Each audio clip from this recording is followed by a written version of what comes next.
Hello, and welcome to today's episode of Health University, where we're focusing on your fertile health, and in particular, your fertile health during the time of this Lenten season.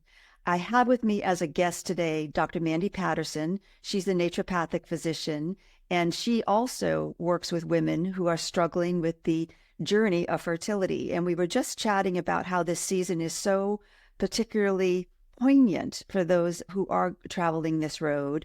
And I wanted to invite her to share her thoughts. But first, Doctor, would you prefer to be called Dr. Mandy or Mandy? Yeah, Dr. Mandy, it's whatever. Dr. Mandy. Okay, great. So, Dr. Mandy, if you wouldn't mind giving us a little introduction to yourself and how the listening audience might find you. And of course, everything will be in show notes as well. Sure, absolutely. Thank you for having me on, Dr. Susan. I'm so excited to be here. So yes, I am a naturopath and also a functional medicine practitioner. So have a lot of insight and experience into root cause of infertility and hormonal imbalances and those things. So my story is quite interesting. I initially was an occupational therapist and graduated and spent many years working in the conventional medical system, actually pretty much all sectors of healthcare, including hospital, subacute setting. I worked in the NICU for a while, Wow. even assisted living and outpatient rehabilitation. So I have deep insight into what people are challenged with today and the kind of some of the traps that our system they can get caught in, which is like really frustrating. So, but even going back to my story, so I am a mom to 6 children. I'm very blessed. I'm one of 7, so I know large families are very special. Yeah, absolutely. And, my story is like I was told I wouldn't ever have any more children, which I'll get into. And this is why I'm very passionate about the line of work that we're in, because I really believe that from a holistic lens, we can have just a massive impact on people's health. Without a doubt. But so when I was finishing occupational therapy school up, I was pregnant with my first son. And I was 6 months pregnant and suddenly developed really severe life-threatening health challenges that were preeclampsia. And for our listeners that don't know what that is, it's pregnancy-induced hypertension. But I actually went into HELLP syndrome, which is kidney and liver failure. And so when I was, admitted to the hospital, they pretty much told me I probably wouldn't survive. And if I did survive, that I probably wouldn't go on to have any more children because of my genetics. And so you and I can kind of scratch our heads on that one now because, there's so much that we know. But Epi. How about the word epi? right. So, but, the journey was that my son ended up surviving. I ended up surviving. He actually did spend almost 5 months in the NICU and had a lot of setbacks. He ended up with a condition called necrotizing enterocolitis, which is basically a bowel infection when babies are fed early. And that early, their systems they're very immature and not ready for that. And so that can have a lot of challenges. And so he ended up with an ileostomy and massive gut issues. But whenever we left and came home, I really just started thinking to myself, is that my reality? Is what they're telling me? Is like, I will never have any more children. And it was just really gut wrenching for me. And it was just some hard work that I had to go through. But I started to realize as a healthcare professional that there is so much that we can do for ourselves by being empowered and by, doing some work and just really digging in to see what caused that? Like, what were the imbalances? I was a seemingly healthy 22-year-old. I was always an athlete. I generally ate pretty well, or so I thought, until I started doing the research. But, learned very quickly that there was a lot of lifestyle changes that I needed to incorporate, including stress management and, like eating healthier, like eating food versus processed foods. And then also kind of went down the journey of looking into genetics and like what was my history there, and those can give you some deep insights as well with your own family history. So I did, do the work on myself and really started working on stress management strategies. And as we kind of talk about the season that we're in with the Lenten season, my faith was very big in all of this because, there were many times we didn't know if my son was going to make it. And even as like a toddler, he was on oxygen for a period of time and just had a lot of things. We were pretty much all the specialists that preemies see. Mhm. But luckily I was able to figure things out for myself. And I wasn't even expecting to get pregnant the second time. I actually was on birth control Oh, at that. goodness. I got my second one, realizing the power of lifestyle medicine and how that can really change things radically. So then I really just set out on a mission. Even as an OT, I went back to school to become a naturopath and, trained in functional and cause medicine and mind body medicine, and started learning so many things that I just became deeply passionate about and love to share with the women couples that I work with. So, Amen. Amen. And isn't it interesting that we have this like additive of naturopathic medicine, functional medicine, root cause medicine, when in fact the traditional medicines, the true traditional medicines, were all inclusive of this. You did not separate, the physical body from the emotional body, from the spiritual body, because any of those areas going a little sideways is going to affect the other. You're so right. And I even recently did a podcast on my own podcast talking about this. And unfortunately in traditional medicine now, everything's about silos and specialties. And you go in to the gastroenterologist if you have a gut issue, or you go to the neurologist if you've got neurological issues.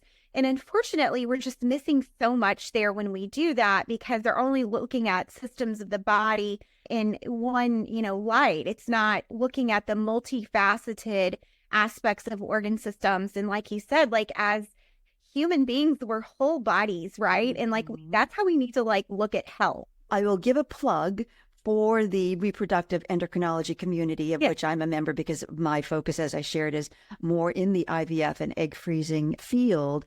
And I have seen in the last couple of years a pivot toward holistic medicine, even in their silo, as you say. I mean, they have to do their thing in order to do it well, but they recognize, for instance, that if someone is coming to them with polycystic ovarian syndrome and having their IVF that way, their child through IVF, these doctors now recognize and speak to their patients about what does that mean beyond your embryos and your transfer. And that just warms my heart, because for many years, I've been in this field for 23 years, the fascination, if you will, was more on the science, the technology, the advancements. And now I think that there is enough comfort in the process that they can now sort of go up 30,000 feet and say, okay, now what does this mean for her pregnancy, for her perimenopausal time, for her metabolic, health and well-being. So yeah, while it is true that our allopathic medicine is reductionist by nature, and it serves how it serves, it misses a big component of health and wellness. Right. Yes, you're so right. And I really talk about that, because as a conventional medical provider, which I initially was, I have deep, how do I say it? Respect for the many professionals that I worked with. And I think too, it's about bringing an awareness, and, medical doctors really just aren't trained in that. And my partner, Dr. Jeannie Shoffley, I was interviewing her yesterday, and she was an anesthesiologist.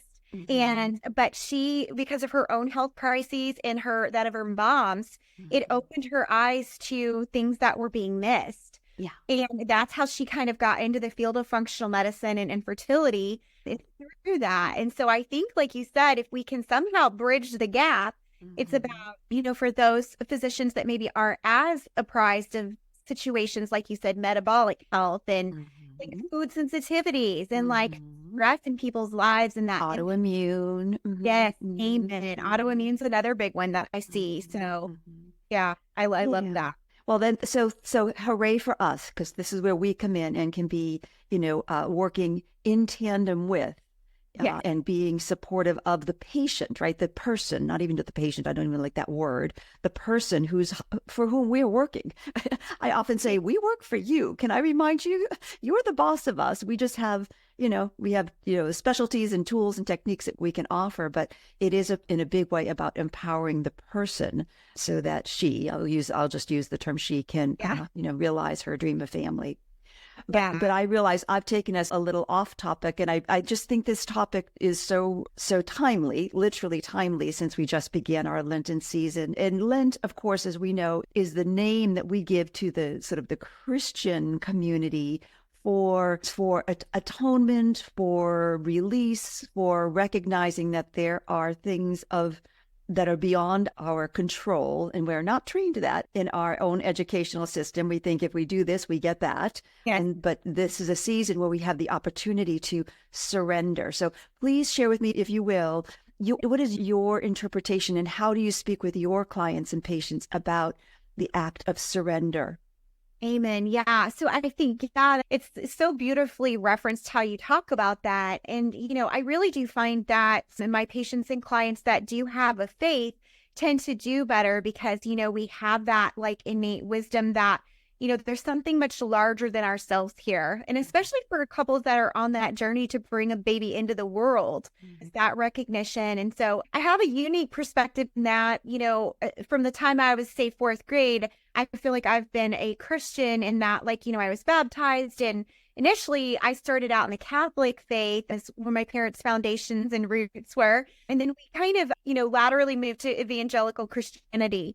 And so, I feel like even with my own experience with my son having those health issues, my firstborn, my faith is what really got me through, because sitting in the NICU for 5 months by your baby's bedside, like on a ventilator every day, like an infection for those babies can be so life-threatening.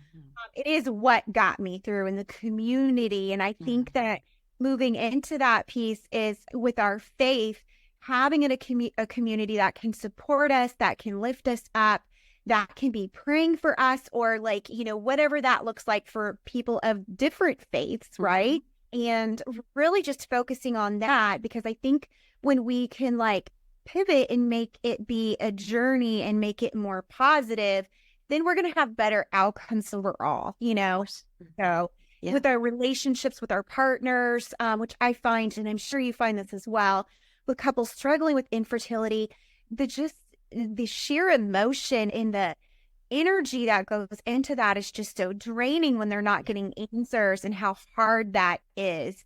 And so I think really just helping them as couple, like walk through that. So, yeah.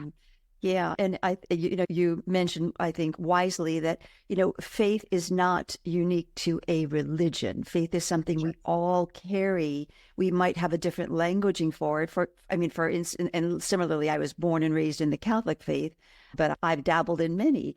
And even in my medical journey, being a doctor of traditional Chinese medicine, there is a, how shall I say, spiritual or faith-based system within that. So, for instance, in this season of Lent, where we're talking about the absolute need to let go and surrender in order to make room for what's next, those ways of living in life are tied to the organ systems of the lung and large intestine. And when you think about the lung and large intestine, they are all about taking in and letting go.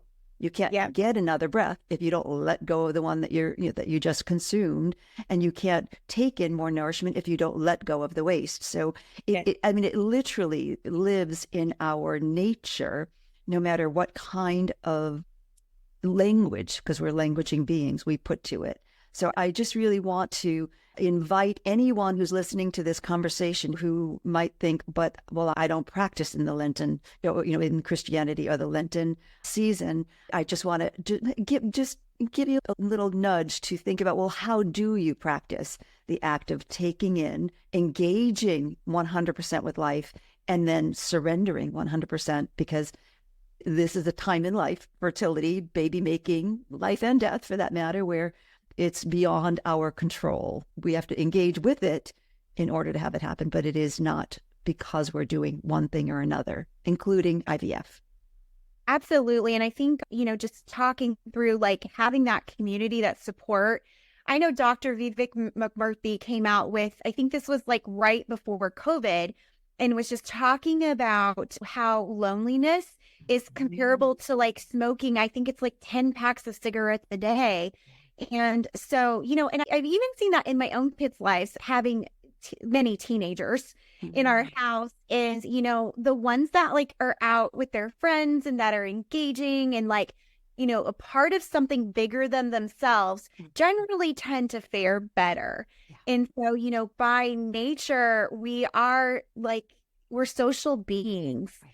And with that is so intricately linked in with that faith factor too. So Absolutely. I love how you frame that. Yeah, So. thank you. And as you say that, of course, I think of the young people and the teens and how when they're not engaged, they're also not outside. They're not in the light because that Yeah. light is our food source, our fuel source as well.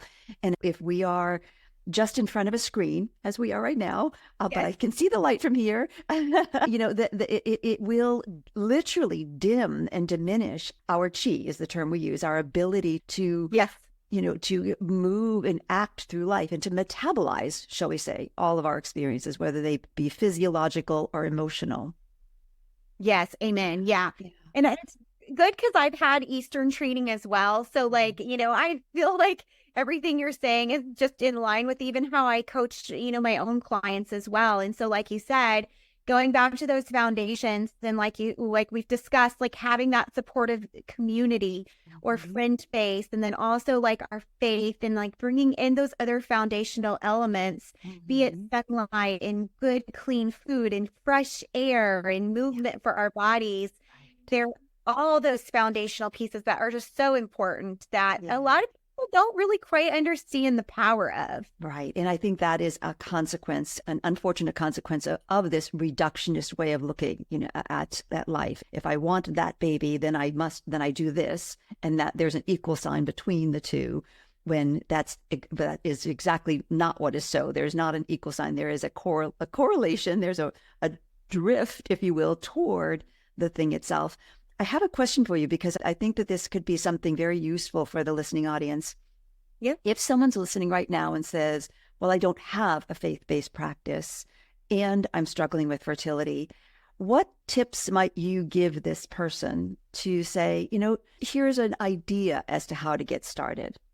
Yeah, that's a great question. So this is where I start with a lot of people that might not have that, per se, is really just kind of doing more of an even inward focus, be that like some sort of meditative practice or like, even as simple as this is positive affirmations and recognizing that we are source, right? And everything like, knowing that comes from that. And so, as challenging as fertility journey can be, and I've walked this path with not only many of my patients and clients, but one of my best friends struggled with infertility for years. Two of my sister-in-laws have struggled with it. And so I've seen just that pain, that wasn't my journey necessarily, but just being in that world and like experiencing that with them. It's crushing. It really is heartbreaking.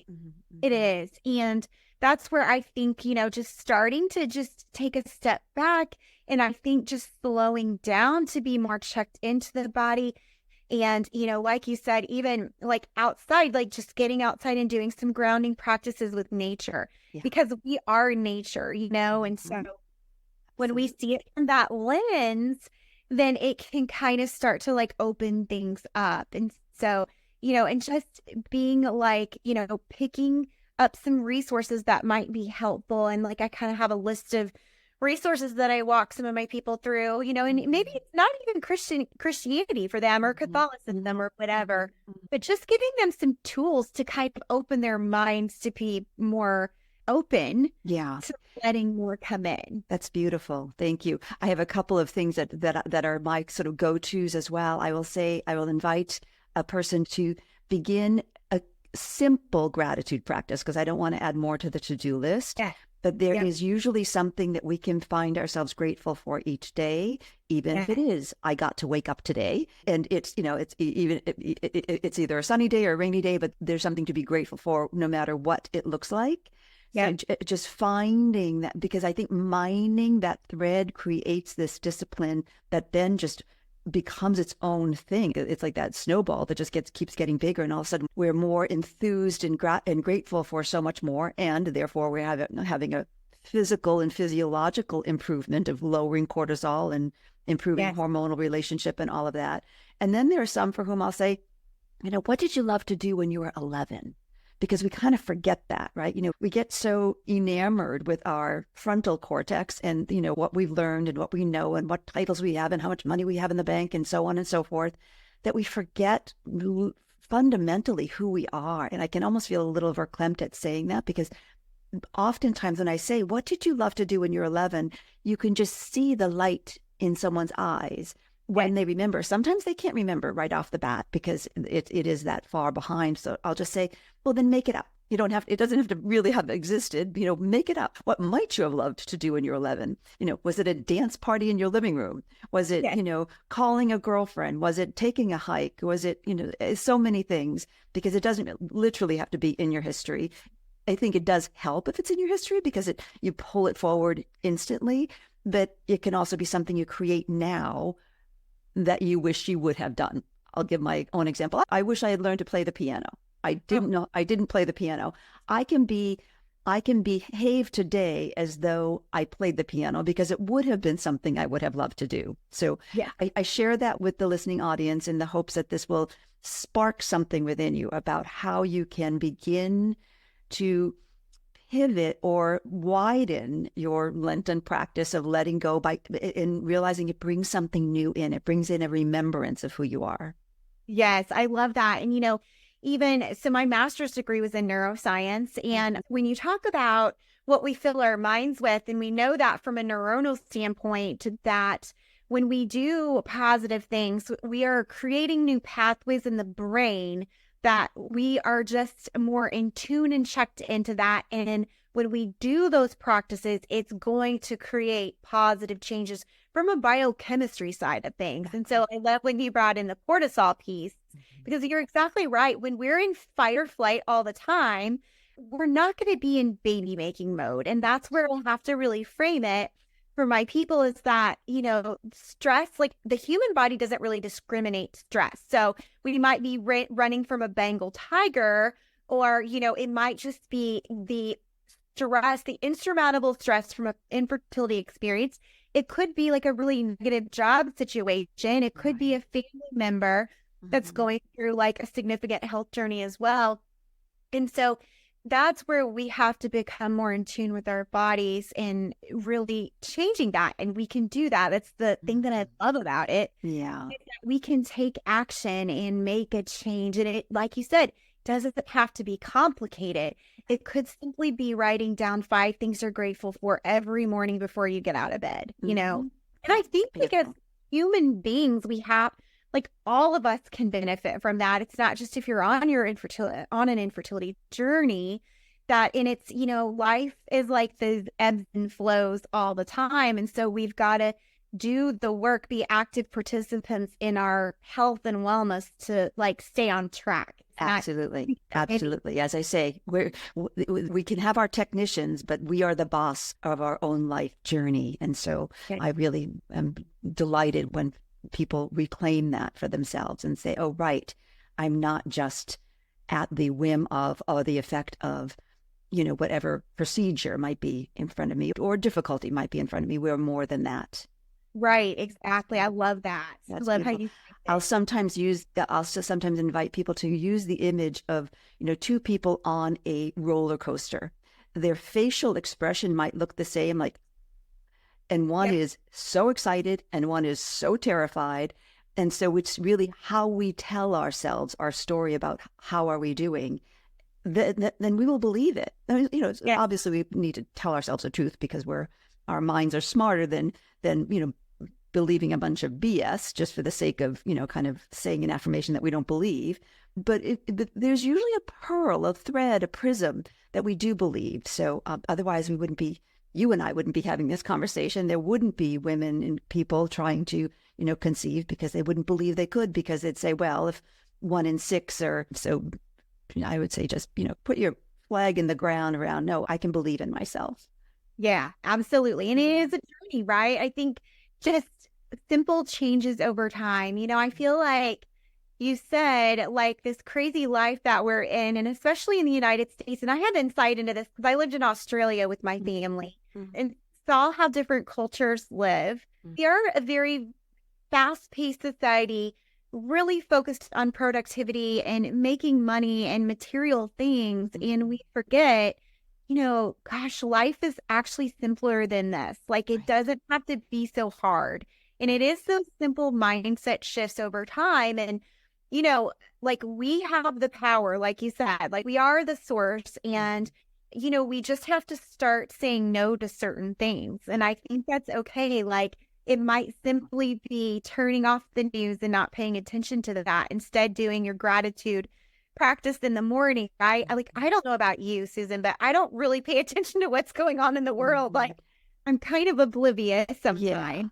Well, I can't say that I can't say that I do the same, but I try to consolidate it in a certain period of time so Yeah. that I'm taking in what I need to know, but I'm not consuming or being consumed by it Yeah. as the marketing news cycle would like to have us be Yes. watching the same, you're watching the, different talking heads say the same thing, Yes. for 8 hours at a stretch. That doesn't serve. There's much more that any one of us can contribute to life than sitting in front of either the TV or listening to the radio, and or even if you're out for your walk, look at the trees and the sun and the stars and your friend, rather than put your earbuds in and listen to Yeah. that news cycle again. Yeah. I love that. And I'm also a yoga person. So I'm a yoga instructor and I actually have cacao ceremonies, which I love, where for the listeners that don't know what cacao is, it's a superfood, right? When you get good sourced cacao, it has very many therapeutic effects, very rich in magnesium and many other phytochemicals and nutrients. And what I've even found with myself is making time to go out and go be with a cacao breathwork ceremony is where you're really like intensely working on that breath work. And like it is amazing, like the emotion that can come from that and that release. Really, And those exactly. things that we're holding on to, like past traumas and words that people might have said to us when we were 6 or 7 years old that we've been hanging on to for decades. Mhm. You know, again, like the medicinal power of that is just, it's fascinating to me. You know, Absolutely. And I love that you named it. It's the ritual, right? So whether it's cacao or a cup of tea or a glass of water, but it's the ritual of intention around, at this time, I'm going to do this action that is going to remind me that I am bigger than the story of the day, because the sun will rise and the sun will set and the day will go by. So how are we going to be in this day today?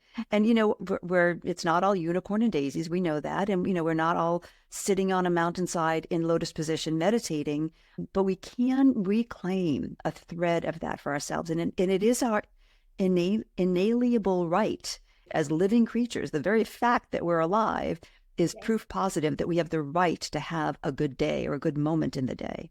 yeah, I agree. And like, I've even realized with myself how hard it is for me to, like, some of the hardest practices are just sitting still.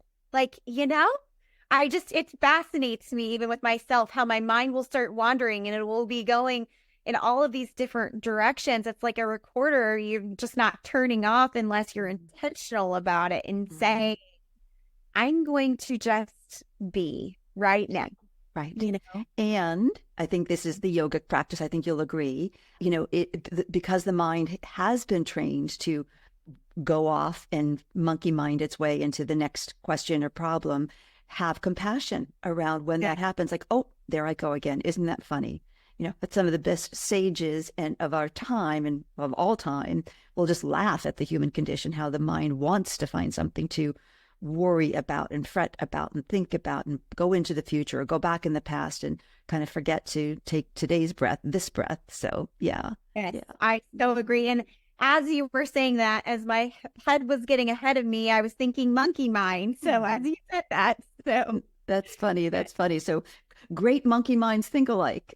yes, exactly, exactly. Well, I want to be respectful of your time and the listeners' time. And I think you and I could probably go on for the entire 40 days of Lent having this conversation, but I want to wrap it up. But before I do, are there any tidbits, pearls, suggestions, and everything, once again, will be in the show notes. But I just want to make sure that people leave with with a pearl from you? Yeah, I think one thing that I've learned in the 40 some years I've been on this planet is to not take yourself too seriously. I think we can want something so bad that we can taste it and it just permeates everything that we do. And I think sometimes when we take a step back and start and begin with a beginner's mind, things start to come up and we, that are pieces of wisdom, that could really help us on our journey in navigating difficult situations, right? And even on the infertility journey. So, Absolutely. Yeah. yeah, that's like one simple piece. Beautiful. Thank you. As you were saying that, I had this image of the Lion King. Remember, that of Mufasa saying, Simba, remember who you are. So listeners, I will say, remember who you are. Surrender, grief is a sacred process. Allow yourself to have grief so that grief doesn't have you. Knowing that grieving process dissipates the energy so that whatever is next can come in, because nature abhors the vacuum. If I'm going to keep using my little aphorisms, nature does abhor the vacuum. So make room for your biggest desire by exhaling, being willing to get rid of that which no longer serves. Yes. And on that note, I'm going to wrap it up and say thank you so much for joining us today. And thank you, listeners, for another day of Health University. And as we like to say, class dismissed. I love it.